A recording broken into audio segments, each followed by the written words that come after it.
నిరాధారమైన నిందారోపణలు చేస్తూ అధికారంలో ఉన్నటువంటి వాళ్ళ మీద బురద జల్లడమే పనిగా పెట్టుకుంటే దాన్ని ప్రజలు హర్షించరు, బాధ్యత గల ప్రతిపక్షంగా దాన్ని గుర్తించరు. ఈరోజు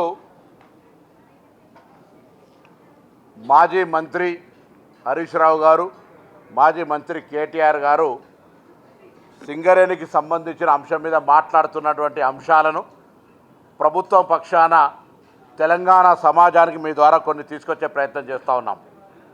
ఈరోజు వాళ్ళు మాట్లాడుతున్నటువంటి ప్రాథమిక ఆరోపణ, కాంగ్రెస్ ప్రభుత్వం వచ్చిన తర్వాత మైన్స్కు సంబంధించి అన్నీ కూడా ఎక్సెస్లో ఇస్తూ ఉన్నారు. గతంలో మా హయాంలో అంతా కూడా 10% మైనస్తో ఇచ్చినామనేటువంటి మాట చెప్తా ఉన్నారు. ఇది పూర్తిగా 100% నిరాధారం. నేను ఒక్కొక్క మైన్ పేరు చదువుతాను, బహిరంగ చర్చకు సిద్ధము.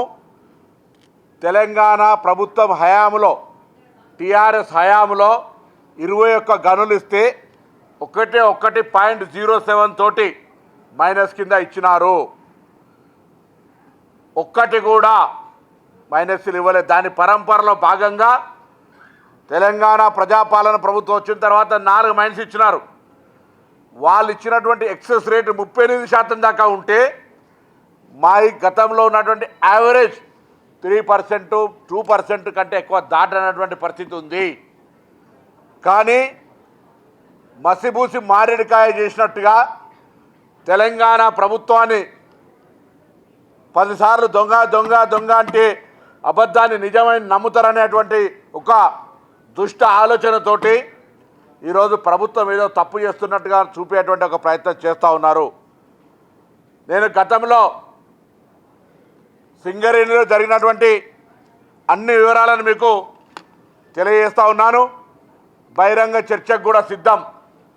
ఆనాడు తెలంగాణ ఏర్పడ్డ తర్వాత 2014 నుంచి ఇచ్చినటువంటి ఓసీపీలకు సంబంధించి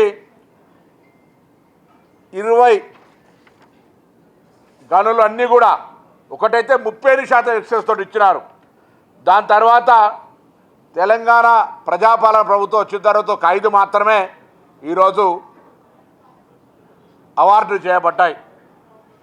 వాళ్ళు ఆరోపణ చేస్తున్న ఇంకొక మాట, ఈరోజు రేవంత్ రెడ్డి గారి బావమరిది ఆయన గనులకు సంబంధించి ఆయనే టీఆర్ఎస్ ఆరోపణ చేస్తోంది కాంగ్రెస్ ప్రభుత్వం వచ్చిన తర్వాత అని. ఇదే కందాల ఉపేందర్ రెడ్డి గారు అల్లుడు సృజన్ రెడ్డి గారు ఈరోజు పాత ప్రభుత్వంలో వెంకటేష్ కని కోల్ మైన్ కింద ఓబీఆర్ కాంట్రాక్ట్ కింద 2022లో ఆ రోజు సింగరేణి కాలరీకి సంబంధించినటువంటి టెండర్ తీసుకోవడం జరిగింది 4.34 ఎక్సెస్తో.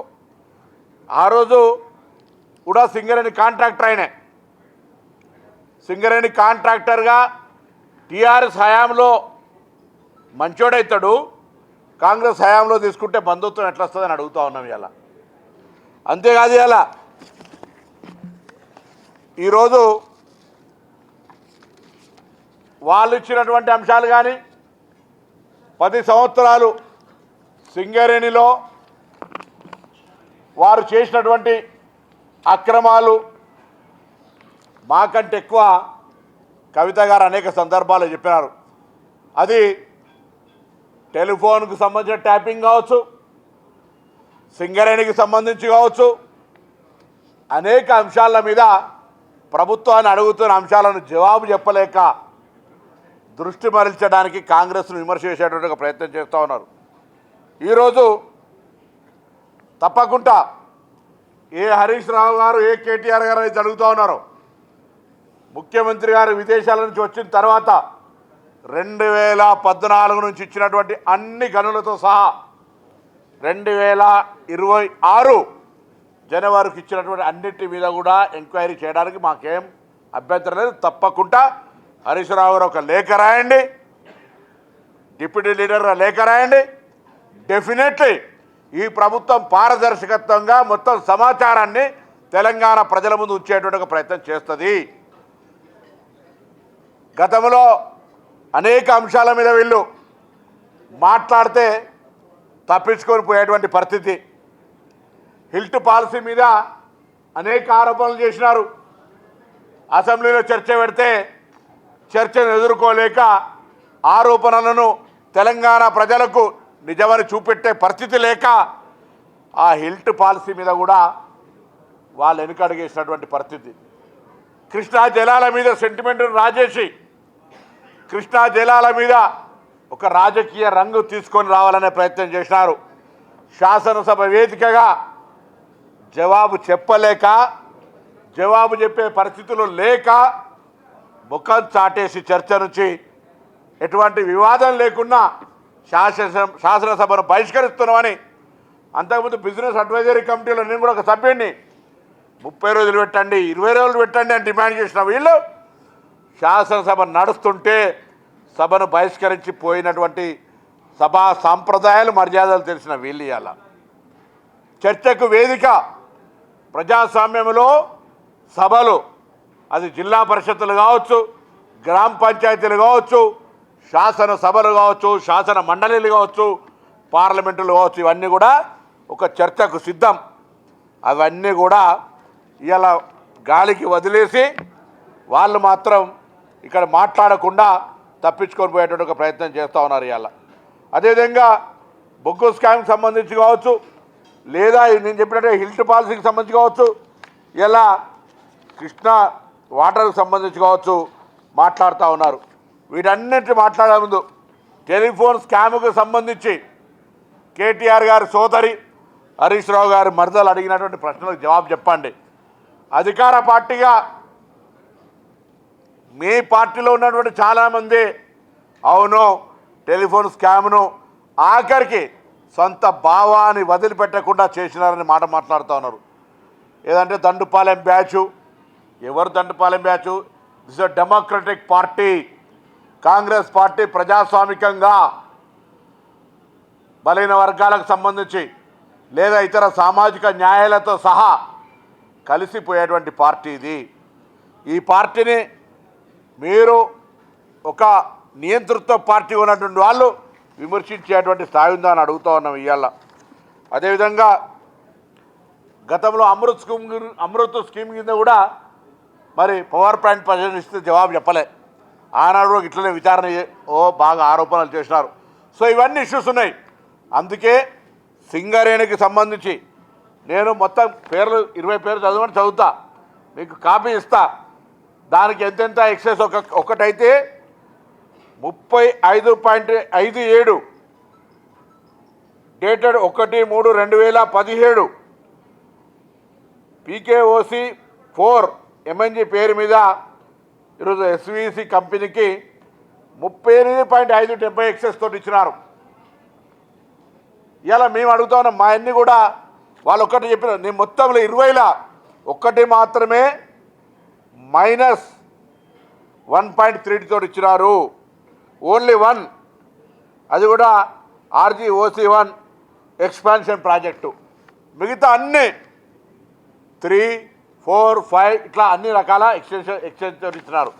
అదే కాంగ్రెస్ పాలన వచ్చిన తర్వాత జరిగినటువంటి 5 ప్రాజెక్టులల్లో ఒకటి 2025 ఏప్రిల్లో, 2025 మేలో, 2025 మే, 2025 జూలై, దాని తదుపరి అక్టోబర్ 2025. ఇవి 5 కూడా మేము అంటా ఉన్నారు వాళ్ళు సైట్ ఇన్స్పెక్షన్ చేసినామని. వాళ్ళ హయాంలో కూడా సైట్ ఇన్స్పెక్షన్ ఉన్నాయి. ఆధారాలు తీసుకొచ్చి రేపు పొద్దున పెడతాం. సైట్ ఇన్స్పెక్షన్ పాలసీని తీసుకొచ్చి కొత్తగా మేమేదో పెట్టింది కాదు. దానికి కారణం టెండర్లు వేసి పని చేయక వదిలిపెట్టి పోతున్నారనేటువంటి సాంప్రదాయంతో టీఆర్ఎస్ హయాంలోనే వాళ్ళు సైట్ ఇన్స్పెక్షన్ ప్రాసెస్ చేసినారు. ఆ ప్రాసెస్కి అనుగుణంగానే అందుకు సంబంధించినటువంటి పేపర్లు వస్తూ ఉన్నాయి, మీడియా ముందు ఉంచుతాం. లేదా 2014 నుంచి 2025 వరకు అక్టోబర్లకు సంబంధించినటువంటి అన్ని కేటాయింపుల మీద ఈవెన్ 9 బ్లాక్ ఏ విమర్శలకు వేదిక అయిందో దానికి సంబంధించి కూడా టీఆర్ఎస్ హయాంలో అంబానీ వాళ్ళు ప్లస్ 38% తోటి మరి టెండర్ చేసినారు. దాన్ని రద్దు అయింది. ఇవాళ కూడా రద్దయింది. ఎక్కడ కూడా అవినీతికి అవకాశం లేకముందే బట్టగాల్చి మీద పారేసి ప్రభుత్వాన్ని బదనాం చేయాలి. ఈ యొక్క సంప్రదాయం యొక్క సింగరేణి కాదు, ప్రతి అంశంలో నేను చెప్పినట్టు కృష్ణా వాటర్ కావచ్చు, హెల్త్ పాలసీ కావచ్చు, అమృత్ స్కీమ్ కావచ్చు, లేదా ఇతరత్ర మూసీ కావచ్చు, లేదా ఇంకా ఏ కార్యక్రమం తీసుకున్నా రాజకీయంగా తెలంగాణ ప్రజల ఆశీర్వచనంతో ఏర్పడ్డ ప్రజాపాలన ప్రభుత్వం 3 నెలలు కొనసాగదు అనేటువంటి అపశకునాలతోటి పూర్తిగా ఈ ప్రభుత్వాన్ని అస్తవ్యస్తం చేయాలనేటువంటి విమర్శలకు మాత్రమే పరిమితమవుతా ఉన్నారు.